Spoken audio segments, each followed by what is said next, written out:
சொந்தமா கடை வச்சு வியாபாரம் பண்றவங்களா? அப்ப இந்த வீடியோ உங்களுக்கு தான். நீ யாரு? என்னப்பா உங்க கடையில ரியல் எஸ்டேட் போர்டு வச்சேல ராஜயோகியம்? தம்பி, நான் ஒரு ரியல் எஸ்டேட் புரோக்கர். உங்க கடைக்கு வர கஸ்டமர் ஏன் போர்டு பார்த்து போன் பண்ணா ஏன் தொழில் டெவலப் ஆகும். ஏன்ட்ட வர கஸ்டமரை உங்க கடைக்கு கூட்டு வந்தா உங்க தொழில் டெவலப் ஆகும். போர்டு வச்சுக்கவா?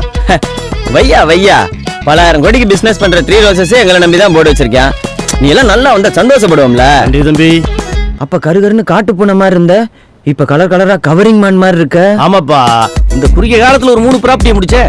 பிச்சைக்காரன லட்சக்காரனா மாத்திருச்சு இந்த ரியல் எஸ்டேட் தொழில். எல்லாம் கடையில போர்டு வச்ச நேரம் தான் எங்கேயோ போயிட்டேன். அட, போர்டு குடுக்கற நாங்க மட்டும் இல்லங்க, நீங்களும் சம்பாதிக்க முடியும். 36 வருஷமா ரியல் எஸ்டேட் துறையில அசைக்க முடியாத நம்பிக்கையோட வலம் வந்துட்டு இருக்கக்கூடிய நாங்க தான் தணிகை எஸ்டேட்ஸ். எங்களோட போர்ட உங்க கடையில வச்சுக்கலாமா? அப்போ உடனே கான்டாக்ட் பண்ணுங்க. Thanigai estates and construction private limited.